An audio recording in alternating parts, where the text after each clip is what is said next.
Welcome to the Speaker Focus Show. Join your hosts, Kevin T. Robertson, CEO of SpeakerFocus.com, and Holly Hayes, a renowned mindset and energy expert from It'sHollyHayes.com, as we explore all things public speaking, communication, confidence, and personal growth. If you're ready to elevate your career and make a lasting impact, this is the podcast for you. Whether you're a speaker, coach, consultant, or expert in your field, we've got you covered. Get ready to unlock your full potential on this transformative journey with KTR and HH. Hello, everyone. We are back with the Speaker Focus Show for another week. As always, I am joined by the wonderful KTR.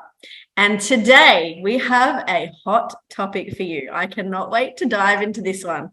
We are going to be talking about from business disaster to subject matter master. Now, full disclosure, I had to practice that a few times before we got on screen. It's a little bit of a tongue twister, but I love a challenge. And I feel like we're going to be talking about lots of challenges today. The word disaster, let's dive into that one first, KTR. No problem. Well, a lot of times, Holly, in business, there's so much sacrificing that we have to go through. And everyone who is a successful entrepreneur, they typically have a really good story. But it's not so much about the story. I like to talk about the journey and then dig a little bit deeper and get into the experiences that you learn through your journey that really make up your story from the beginning to the end. And let's just face it, there's a lot of people who are not successful in business because they do not want to experience the pain. Let's face it, Holly, disaster is synonymous with failure.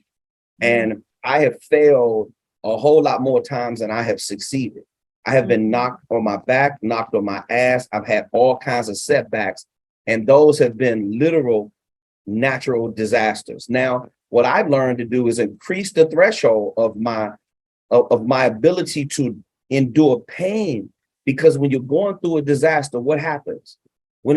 Sometimes when a disaster comes, you don't even know it.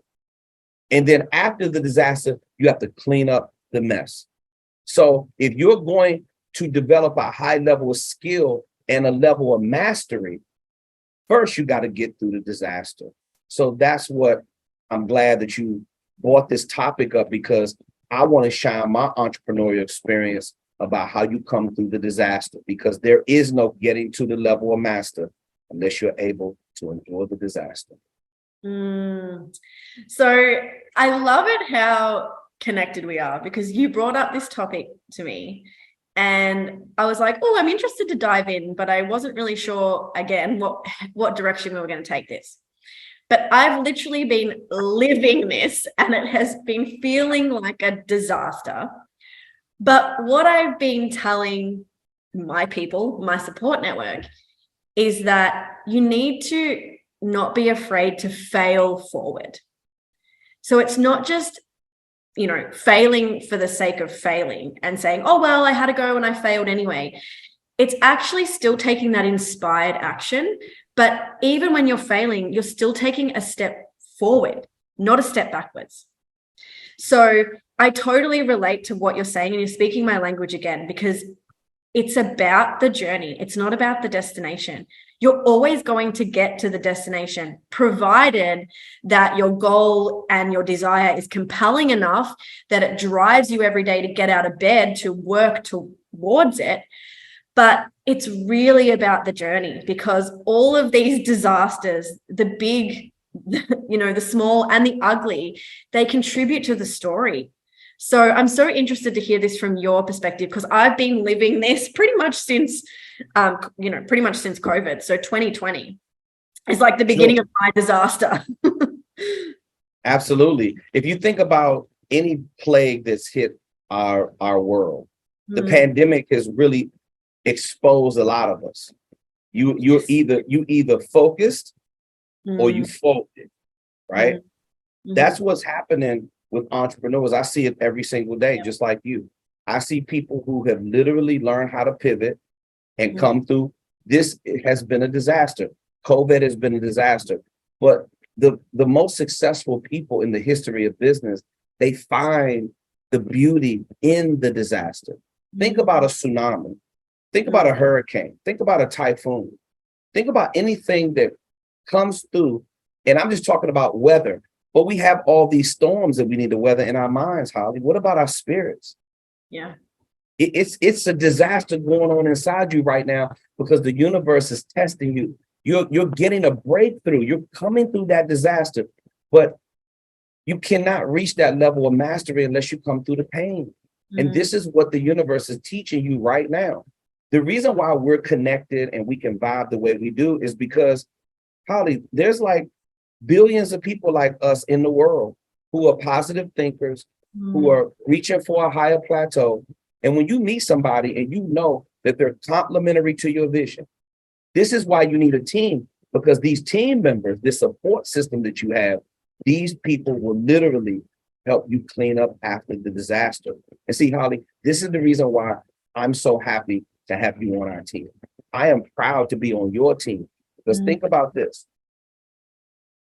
If they don't support you, uplift you, if they don't talk positive, if they're not bringing some knowledge to the game, if they're not doing something to support your vision, then when it's not if the storm is going to come and it's going to be a natural disaster, mentally, spiritually, financially, physically, whatever the case is, it's a point of not if, it's just when it's going to happen. So when it happens again, are you going to be on my team to help me clean up after the bullshit storm that I've been through wreaks havoc? After that disaster, and my house has now has been blown 2 blocks down the road. Yeah. When my car and the tidal wave is coming, wash my car, now it's 3 miles away. Are you going to go help me retrieve that vehicle? Are you going to help me clean up my property? Are you going to bring in the bulldozer and help me replant the seed in my yard? Are you going to help me do some landscaping? Are you going to help me do some excavating? These are things that you must ask yourself. And these are tough questions that a lot of people have not been asking themselves throughout the pandemic. And this is why I say, before you can get to a level of mastery, you have to be able to get through the disaster. And if you're going to have people on your team, are you going to help me clean up after my life is in shambles? Because if you're not prepared to do that, you don't deserve to sit there and reap the reward with me, Holly, if you haven't been able to endure the disaster. Yeah. And we're letting people in our lives who are not prepared for the cleanup after the bullshit happens. And this is something that you really need to think about. So let me ask you a question. So you've been going through this natural disaster. These storms have been happening inside of you, even though, my God, your latest post on Instagram with the beautiful red flowing dress, I said, my God, does she look majestical in that dress? So even when it looks great on the outside, tell me about the storms you've been fighting on the inside, and why do you think you're being tested like that right now before you reach that new level of mastery? This is so interesting because I was just talking to a client of mine who, is ready to up level and make that change. Because when you're ready to make that change, and we never are, as you said, when disaster hits and your change becomes a must instead of a need, you're ready to do it. And one of the things I said to her is just one of the things that you just asked me about is that I've been going through this disaster internally since 2020 with making changes, pivoting, losing friends, not having any family around me, all of the things that you could imagine. And I said to her, all while pretending everything is okay on social media. Because that's what we do. We still have to show up. We still have to act like everything's great behind this screen. But are we really willing to show up authentically and tell people that, hey, I have been in disaster mode, which is actually what I'm preparing to do right now. By the time this video goes on YouTube, you can probably go to my Instagram and have a look, because I am getting ready to face that fear of telling my audience what has actually been going on with me internally. Okay. Because when you're in the disaster mode, as you said, when your car is washing away and it's down the street, all you're worried about is getting the car back and, parking it back in your driveway. Then once it's in your driveway and it's safe again, that's when you can tell the story of the panic I was going through when I saw it washing up the street. But until you've got the car back and you're feeling grounded and safe again, it's really hard to talk about these moments of disaster when you're in the eye of the storm. Absolutely.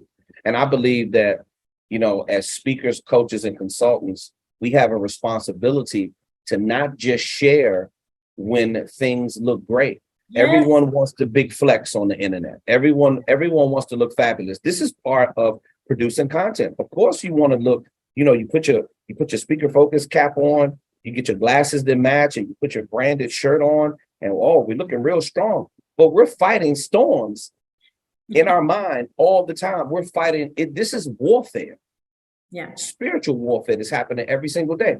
Holly, I'm going through it as well. I mean, when you're working on, listen, over the next 5 to 10 years, me and Auston are working on a multi-billion-dollar brand.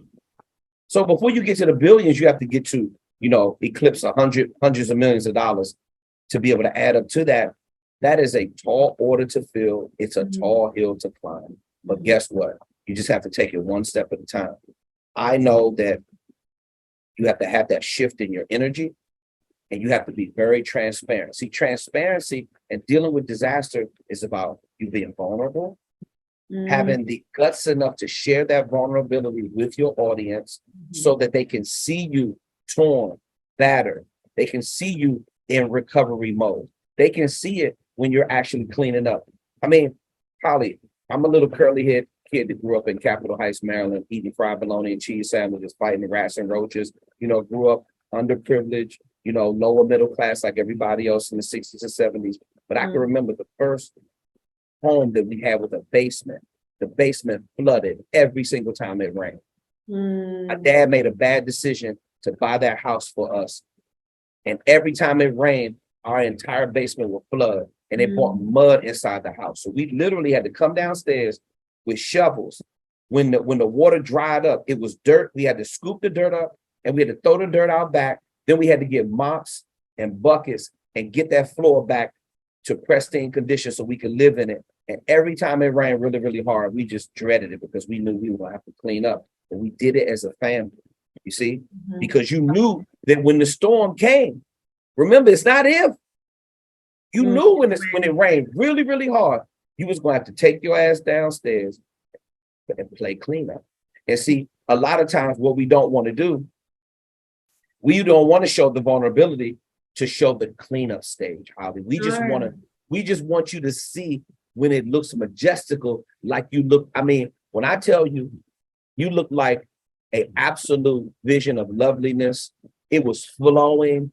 It just made me feel so good. I got emotional. I was like, oh my God, it looks like a movie. It looks like a short film.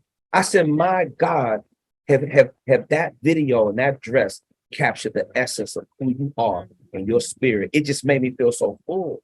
Yeah. But it's okay to be torn and battered, but still look beautiful at the same time because it's necessary. See, when we're going through it, it's a nasty business called disaster, but it's necessary. Because if you don't learn to come through these disasters, you can't ever step into the person that you really want to be. So here's another question I have for you, Holly, because I want you to speak specifically to women, because women have a different set of challenges than men have, right? Yeah. And we're all, when you really want to look at it, we're all minorities throughout the pandemic. Yeah. Classism and racism has been leveled out.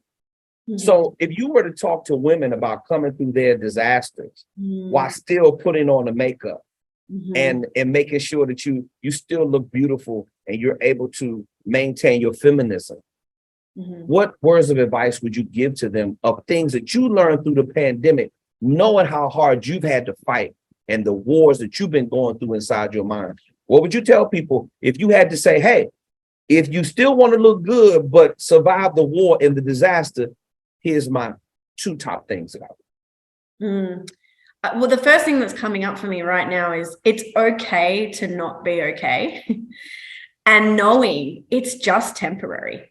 So one of the things that got me through it, so in the early stages, it was really hard. It was really just staring at the ceiling a lot. And this is another thing I spoke to a client about last night. And she said, yeah, that's me too. I stare at the ceiling a lot. That's okay because you're actually feeling it. Instead of what I would used to turn to is reality TV, food, alcohol, drama, anything that I could get my hands on to distract myself. But all of that changed in 2020 and 2021. And I just found my popcorn ceiling and I would just stare at the patterns on the roof. And just reminding people that it is temporary. It does pass. As you said, it is necessary. It's not a matter of if the storm is coming, when is the next one coming, but how do I deal with that and how do I get myself out of it? So one of the things I recognized is that my pattern, which I'm sure is a pattern for many people, and you can speak to this too, is that what happens before I'm about to have a breakthrough is I have a breakdown. When I'm in the breakdown, I remind myself, I am safe, I am happy, I am healthy, I am okay, and this is temporary. This is part of the process. Feel it. This stage won't be here forever. And on the other side of that is the rainbow, because what does precede the storm? The rainbow. So you have to remember that where there is darkness, there is light. The sun sets, but it will rise again the next day. Okay, so that was interesting what you said, because I'm sitting here thinking about the next storm that's going to be coming right around the corner. So let's talk about being in the moment for a second, so we don't get overwhelmed and get overrun, because a lot of times what happens is these disasters come, and it's what you said. I'm staring at the ceiling. I have the deer in the headlights syndrome. Like it literally disables you to move forward. And a lot of times we get stuck in our own, we're in these traps, and we get stuck in these traps and we don't know how to get out of them. So I believe that I'm going to lay out a blueprint of how you get out of the disaster. Because a lot of people probably just simply they don't want to clean up the mess. We have a lot of messes that we need to clean up in our lives. So I believe that organization is the foundational principle of success.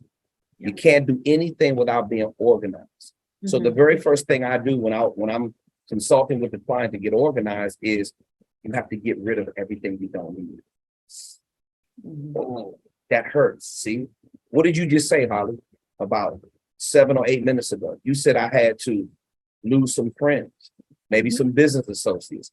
When I'm leveling up, Holly, I had a lady tell me this yesterday on one of my strategy calls. She said, KTR, you're funny. I said, well, what makes what I'm saying to you so funny? I take the professional speaking business very serious. She said, you're funny because I feel like you're doing too much right now. I said, man, with all due respect, you're not doing enough. Don't tell me I'm doing too much when I'm going hard every single day and I'm attacking my goals and facing my fears. I have an action plan. I am literally attacking my goals instead of my goals attacking me. I said, you don't have a plan for your speaking, so you're getting attacked. So let's talk about the blueprint. It's really about increasing your threshold for pain. How many thorns are you willing to have in your side? How much discomfort can you handle? I'm telling you, people don't want to feel uncomfortable, Holly. And this is the reason why they are constantly in what I call disaster panic mode.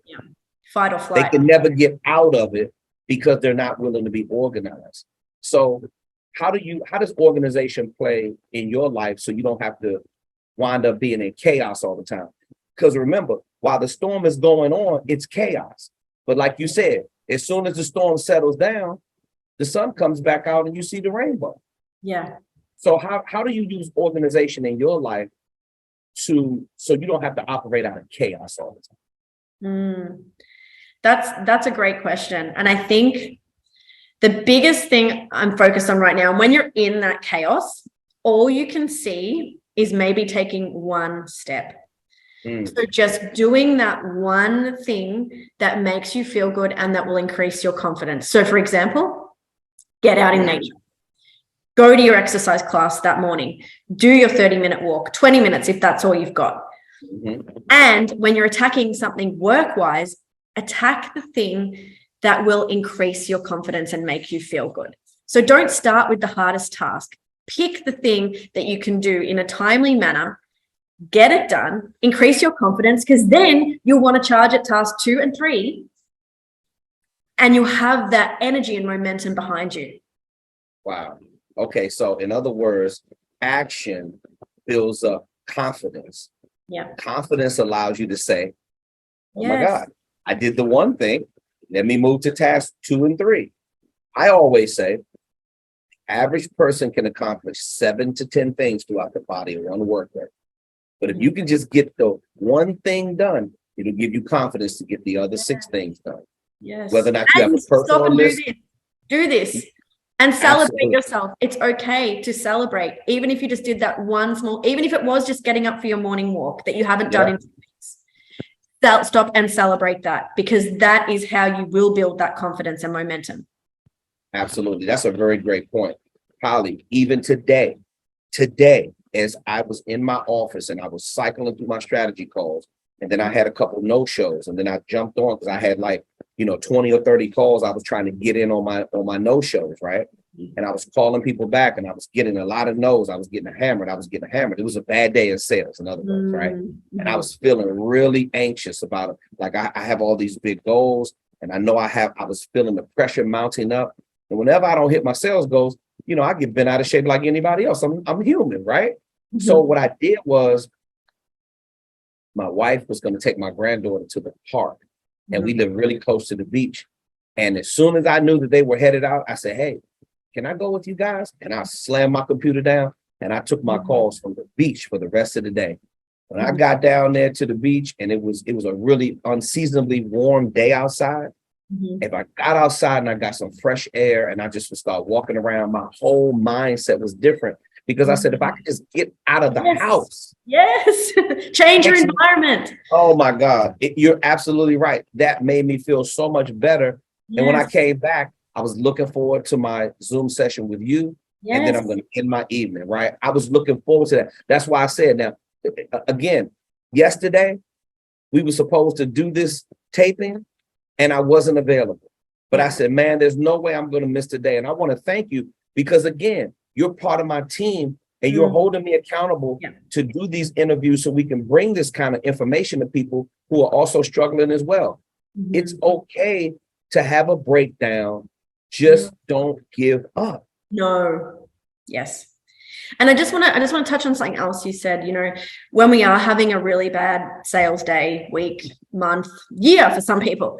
Some days horrific. Exactly. And feeling that anxiety and that fear, for example, with you, I'll use you having the bad day, for example. First of all, that's just a sensation in your body. That's all that fear or anxiety. And you said about being uncomfortable. Here's the mantra. I seek comfort in the uncomfortable. Once we can learn to be comfortable in that and realize it's just a sensation in our body. As you said, you went to the park, you changed up your environment. That changed everything. Now, I'm sure in hindsight, you can look back now and say, well, you having that bad sales day, that doesn't make or break your business, because any sales that you would have got today that you missed out on, it's just a bonus, right? I am good right where I am, but I just want to have more just for the hell of it, right? Yeah.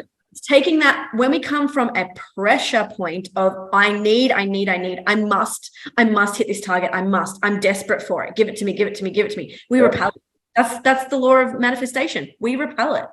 As soon as we say, hey, my business is doing great. If I get this extra sale, I want to do that just for the hell of it, just so I can go to Disneyland an extra time. This is not, if we're in a situation, of course, where it's not bread and butter or making, make or break the bank, but just taking that pressure off, making it more fun. That's true. Making it more fun. That's all in your perspective. So let's talk about perspective when it comes to sitting in the pain, sacrificing, increasing your threshold so you can learn to become comfortable being uncomfortable. Let's face it, Holly.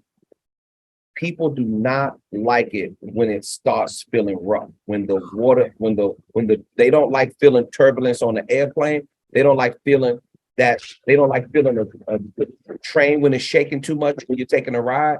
We don't like it when somebody's going too fast or it's inclement weather conditions and we're in the car. We don't like it when we're on a boat and the water's real choppy. It just makes us be like, okay, I don't feel good about this, right? Because it's unfamiliar. Because it's unfamiliar. So now all the top people, I've been studying the top 3% of the most successful people in the history of the world since the beginning of time. And every single last one of them are skilled at warfare, managing their emotions. Even when they feel fear, courage steps in and takes over. They have increased their threshold and tolerance for pain. And when I say pain, I'm not just talking about like somebody trying to physically harm you, but we have emotions that get chipped away at. We're torn and battered with our emotions. We hurt, we're cut, we bleed on the inside. So these things are very necessary to be able to harness the energy enough to move forward despite you still going through a disaster, because a disaster is filled with nothing but discomfort.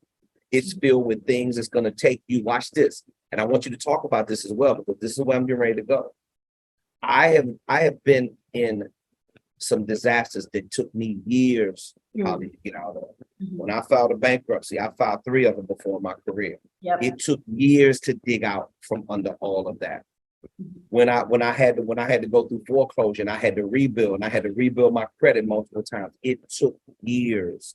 It is a painstaking process, and you're looking at it, and I don't know how you view it when you know you gotta be in it for the long haul, but I'm just able to hold on to a little piece of life. I'm talking about like the size of a mustard seed. So I'm able to hold on to whatever little faith and belief that I have. Because I want you to talk about the ability to see the picture even when your whole life is in shambles. How do you do that? And what tips would you give to our audience about how you're able to look long term when you know the disaster is not going to be over like that? Well, here's the thing. And, I'm very big on manifestation and energy and mindset. It is scientifically proven that the subconscious does not know the difference between what is real and what is imagined. So when you're in that place, as you just said, you had a seed. That's all you need. To grow anything, all you need is a seed. And you plant that seed in your subconscious and you take your place, your mind, to the end. You take it to the end goal, the vision. And this is what I've just done. So I had a vision of what I wanted in 2020, and then 2021, it got stronger. But guess what? My reality and my conscious mind was telling me, you're never going to have that. You're never going to get it. You're not good enough. You're unworthy. Why should you have that? All my limiting beliefs were coming up. But what I never, ever let go was my vision. And every time those thoughts would creep in, I would just take myself to the end. I would take myself to being in Greece and, going on my boat cruise to the island and doing that photo shoot in Turkey, which is now on my Instagram page. So 2 years ago, I thought that was impossible, but I kept imagining it, because when you are doing that and you are going into your mind, if that's all you've got, you've still got your mind, you've still got your internal thoughts. You've got to shut off what's in reality, because if you focus on reality, what you focus on expands. So if I focus on bankruptcy, what am I going to manifest more of? Bankruptcy. When absolutely. I focus on the vision of being in the place that I want to be, what's the subconscious going to do? It's going to move things around you because it can't tell the difference between what is real and what is imagined. And when that sinks in for you, you will take control over your thoughts and your visions and what you allow this to do, because you're in control at all times. Absolutely. I would recommend anybody purchase a book called Powers of the Subconscious Mind. It was the first book I read that taught me how to train my brain. And that the subconscious mind, you're right, it doesn't know the difference between a lie or the truth. It takes everything as literal fact. This is why you have to watch the words that you speak, because as soon as you release those words out into the universe, it's gonna be the law of reciprocation starts kicking in. And you said something real key, is that you didn't know how you were gonna do it, but your subconscious, because your subconscious, watch this, everybody. Your subconscious is where all your history resides. It's where you program your brain. It's where all of your thoughts reside. It's where your database of knowledge, your recall ability, everything that you learn, program, and train yourself. It's the common communication filters. There's 20 of them, but I'm giving you the top 5. That's your upbringing, background, life experiences, belief system, education. Whatever it is in there, you're programming. This is why neurolinguistics programming is so powerful, no matter what people believe about it or not. But you literally can program your subconscious mind, because your subconscious mind never shuts down. It's a 24-hour machine. While you're sleeping and your body is in a reparative state, your subconscious mind is still processing your goals. This is why I go to sleep with the music on a certain vibrational frequency. I am statements constantly being poured into my brain. What the last thing I'm thinking about, I'm prepping my brain for that reparative state, so my subconscious mind can keep processing my goals while my whole body is sleeping. So when I wake up in the morning, I feel refreshed. Yep. Now it's a continuation. The dream never stops. Yep. So talk about this, Holly. Talk about how come so many people are missing the mark for their dream. They're not living it because they are not an active participant in disaster management. Yep. Talk about that.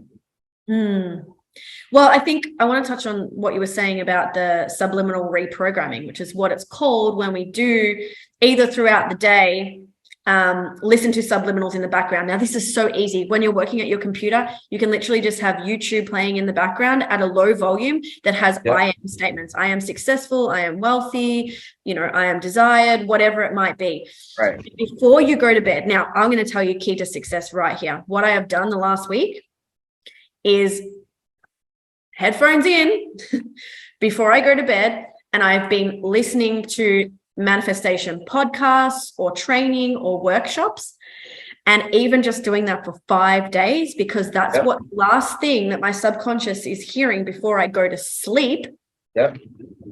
I mean, I just doubled the price of my course last night without even trying. So things like this have been happening. Just like random things have been happening out of nowhere because I changed what I was doing before I was going to bed. And you just said that too. And I believe that that is a huge key to success, because if we are falling asleep, listening to rubbish TV, the news, all the fear and panic, the recession is coming. I cannot imagine how many times I've seen that on Instagram now. I don't give that does not apply to me. Because I live in my own universe. And guess what? I am going to thrive and propel forward in this recession because I have been training for this recession before they even said that was going to be a recession. Absolutely. You've already learned to pivot. You've already upgraded your programs. You're already working on building your speaker business. You're already producing greater content.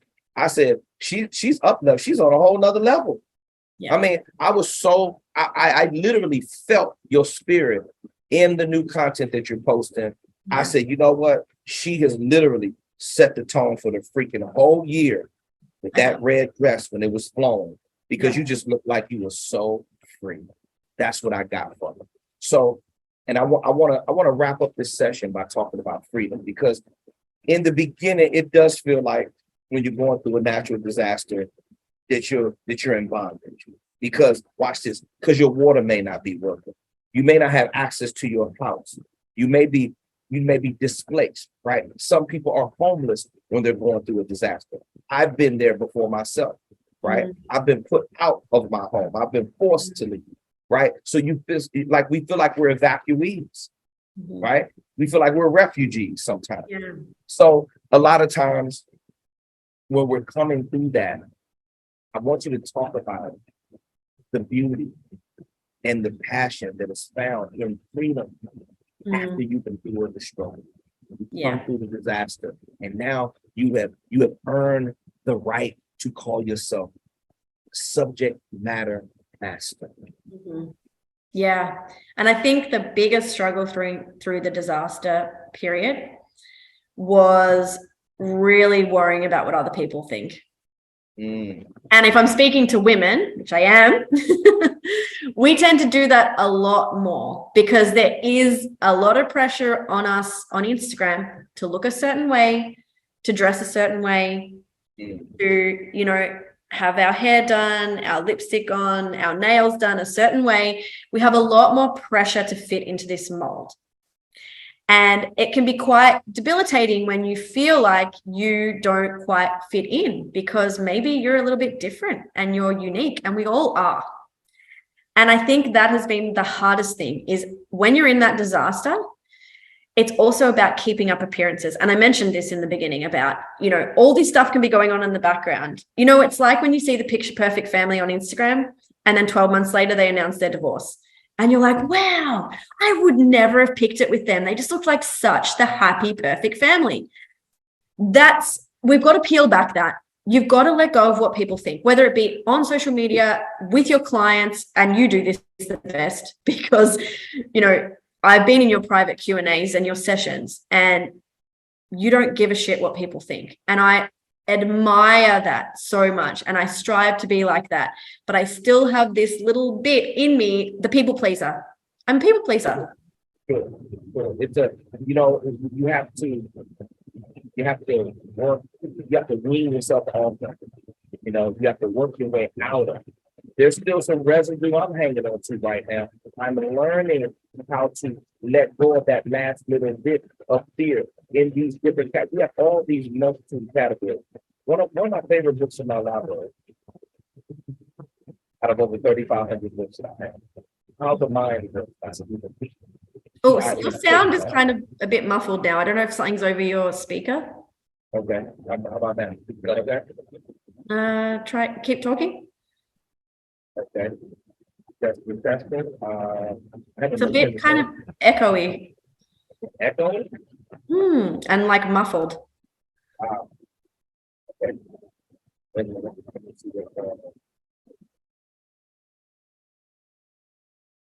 Okay. Okay, I just muted and unmuted. Can you hear me? Yeah, that seems better. Yeah, continue. Better? Okay. All right, yeah. So what are we talking about? Caring about what people think and the programming. Yeah. Okay, programming. So caring what people think. So the book, the book How the Mind Works by Stephen Pinker. P-I-N-K-E-R. Leading authority in the area of cognitive science. Cognitive science is the study of the human mind. So your brain is broken down in all these different regions. The region is responsible for a specific thing. So think about how many different compartments that we have in our brain.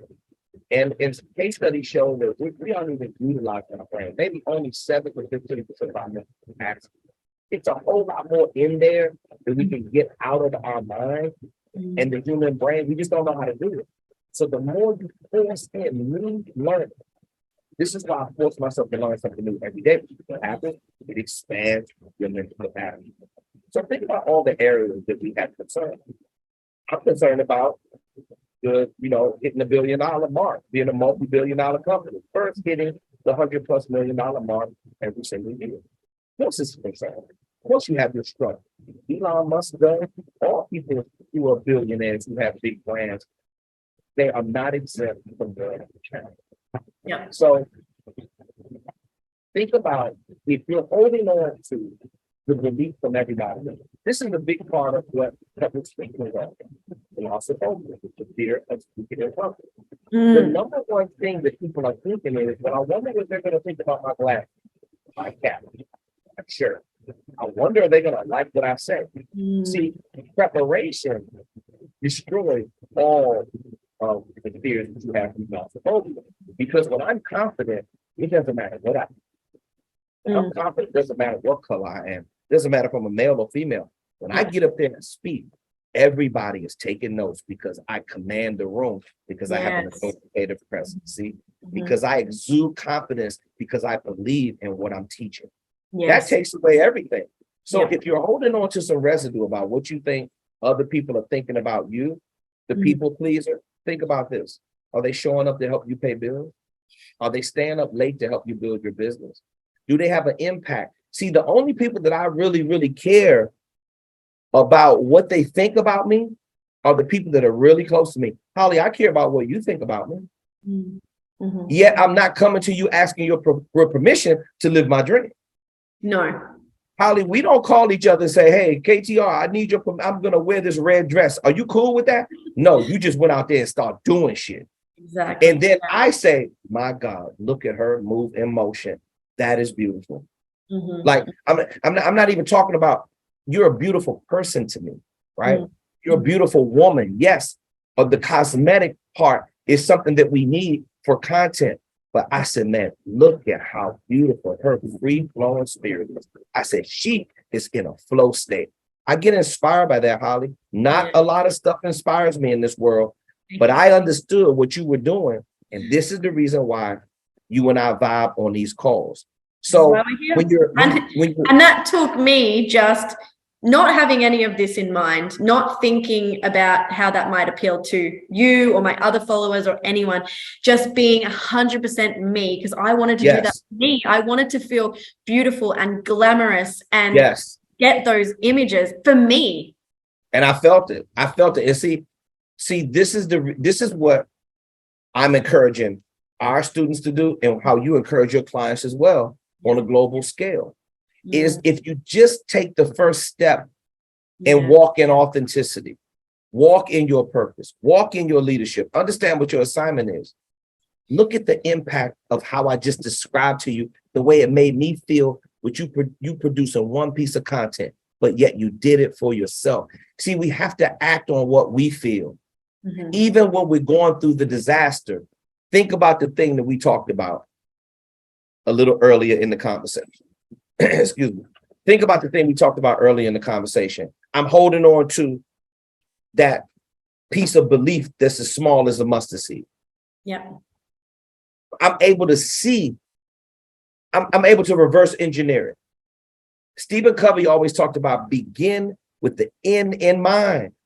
So if you realize you're going through hell and you realize you're going through a disaster, think about what it's going to look like at the end. It's not going to last forever. Never take the time to revel in the good or bad for too long, because neither one of them lasts forever. They are temporary emotions, and it's a temporary status that you're in right now. If you can think about what the next level looks like for yourself, I would recommend that you learn how to remember. Here's some facts to think about before we wrap this session. Holly, I want to leave you with the last thoughts on this. I'm going to leave the audience with this. Increase your threshold and tolerance for pain. That means sacrifice. Sacrifice is synonymous with pain. The more sacrificing you do, the more reward is going to be there at the end. Remove everything in your life that you do not need, that is not supportive, if it does not uplift you, if it's not complementary to your vision, it's got to go. Dissolve relationships that are holding you back right now. We are still early in the year enough for you to be able to clean house and get some momentum built up before we hit February, which is the shortest month of the year. You're going to mess around, and it's going to be another 45 or 60 days, and the weather's going to start breaking again. It's going to start, things are going to start thawing out, and you're going to come through yet another season of change. Be prepared for the change. Holly, it's been another amazing opportunity to converse with you. I want you to be able to talk about your last thoughts that you want to leave everybody with from going through disaster to being in a state of mind, a subject matter master. I think what's coming up for me is what you were talking about. If you know there's going to be a storm, and there will be. Your house is going to flood. Think about this right now. Who are the people, and you'll be able to count them on one hand, that will be there to help you clean up after the flood? Who is going to shovel that mud with you? Who is gonna, pull up that carpet with you? They're the people that you're bringing along for the ride, and anybody else, see ya. Yeah, absolutely, Holly. If they are not prepared to put forth the effort, then they do not deserve the reward with you at the very, very end. Because when it's all nice and cleaned up and you're going to have a dinner party, I just want to be invited. See, and that's how you got to look at it. Holly, another great session on the Speaker Focus Show. Thank you so much again for sharing time with me and sharing your gift with the world and allowing us to be able to come together once again to be able to teach people how to go from disaster to subject matter master. Thank you so much. And we'll see everyone next week for another episode. Stay tuned. For sure.